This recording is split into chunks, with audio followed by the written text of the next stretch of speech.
Hi everyone, it's Andre here, Licensed Immigration Advisor. In this video I'm going to talk about a little bit about the work visa requirements for 2022. So there's going to be quite a lot of changes to the work visa requirements for New Zealand, and they'll be starting in July 2022. So I'm going to go over those changes, and I'm also going to talk about some of the new residence pathways which might be starting in 2022 as well. So if you're interested in moving to New Zealand in 2022, and if you want to get a work visa and then hopefully get residence eventually, then this video might be helpful. So to start, I'm going to talk about the work visa requirements, and I'm going to break it down into 4 different sections. So section 1, I'm going to talk about the work experience and qualification requirements. Section 2, I'm going to talk about the labour market test. Section 3, I'll talk about health, and Section 4, I'll talk about character. So let's get started with Section 1. So I'm going to talk about the work experience and qualification requirements. So to put it simply, every job in New Zealand has a matching job code, and these are called ANSCO codes. So ANZSCO. And the easiest way to find your code is to just go on Google, type in ANZSCO plus your job title, and then just pick any of the first few results from Google, and they will come up and that will show the work experience or qualification requirements. For example, if you're an engineer, your ANSCO code will be matched as a level 1 skill level, which means you need either a bachelor's degree or 5 years work experience. That's just one example, but just go on Google, type in ANZSCO plus your job title, select any of the top 3 results, and then you'll see the work experience and or qualification requirements that you need to meet, and you need to meet those requirements to get a work visa. So that part's not too difficult. For part 2, I'm going to talk about the labour market test. So in New Zealand, if an employer wants to hire a migrant, in many cases they need to try and hire a New Zealander first, and they need to show evidence that they've advertised and they've tried to recruit a New Zealander first, because of obviously the politics and the way the immigration department is organised. Jobs obviously need to be offered to New Zealanders first, or it makes it look bad. It looks like migrants are trying to take jobs from New Zealanders, blah blah blah. You understand what I mean. So the employers often need to try and do this labour market test, which is either just advertising to try and find New Zealanders, or advertising to try and find New Zealanders and liaising and contacting with the Ministry of Social Development and seeing if there's any unemployed New Zealanders who could come and work that job. So the rules for the labour market test, they'll be changing in July 2022, and it really depends on, do you have a job offer in a city or in a region? And when I say region, I mean a small town, or I mean the countryside. So, and it also depends on whether you're paid over median wage or below median wage. So currently median wage in New Zealand is $27 per hour. If you're paid over $27 per hour, you're above median wage. If you're paid under $27 per hour, you're below median wage. Now, I'll start with cities. If you get a job offer for a city, and if you're paid above $27 per hour, if your job is on a skill shortage list and you meet the requirements of that list, your employer does not need to do a labour market test. If you're not on a skill shortage list, then, and you're being paid over $27 per hour, then your employer will need to advertise to try and find New Zealanders. And if your work visa is successful, it can be granted for up to 3 years.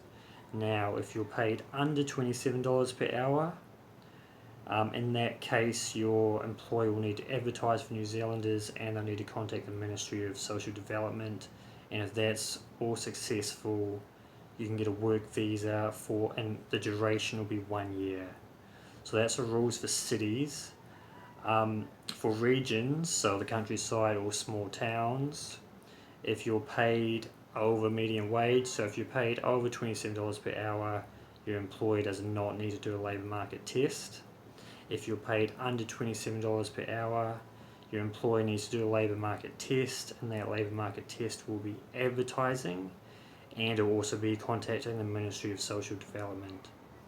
The other thing, and the duration of your visa could be 3 years or it could be 1 year. Could be 1 year. I just need to explain that there's two different lists of regions. There's the high demand regions and the low demand regions, just to make it more complicated. The rules for the regions are pretty much the same, except in a high demand region, if you're paid under median wage, your visa will be only granted for 1 year at a time. If you're in a lower supply region and you're paid under median wage, then what's going to happen is that you'll get a visa. You can get it for up to 3 years.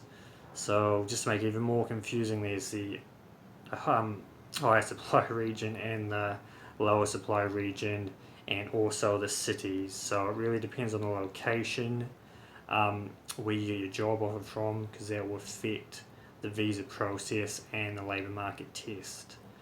The third thing I want to talk about is health. So the health requirements, they're not really changing. To get a work visa, you want to go get a full medical and a chest x-ray certificate, and that should be from a New Zealand panel clinic. And you can go to the Immigration New Zealand website, you can find a list of all the panel clinics. You just need to go to one of those clinics, get your full medical and get your chest x-ray, and that'll stay valid for 3 months. So make sure you do it within 3 months of submitting your visa application, and then once it's submitted, it'll stay valid for 36 months from the date of issue. So there's no changes there.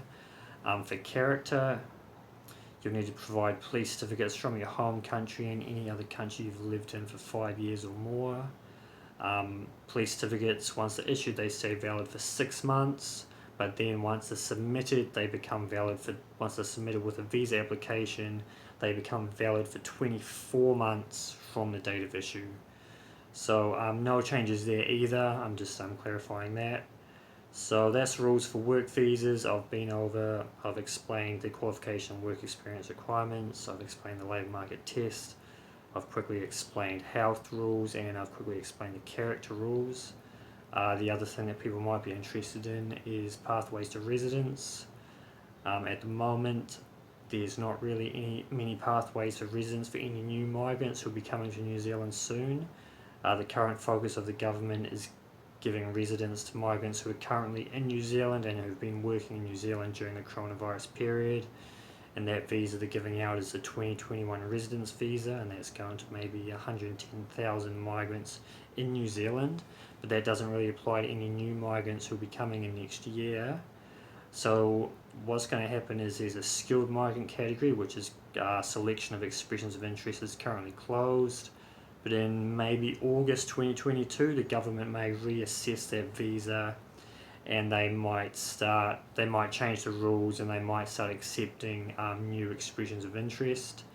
There's also supposed to be a new work to residence pathway, but that pathway might be coming in at about the same time as the government reassesses the skilled migrant visa. And this new work to residence pathway, that will be based on being paid 200% of the median wage. So the current median wage is $27 per hour. To qualify for this pathway, you're going to need to get paid like $54 per hour. So it's not really a viable pathway. Most people won't qualify for this pathway. But hopefully in the future, the government will start opening up more realistic residence pathways for new migrants coming to New Zealand. Anyway, I hope this video was helpful. If you like this kind of videos, please like, please share, please subscribe, and I will see you all later. Thank you.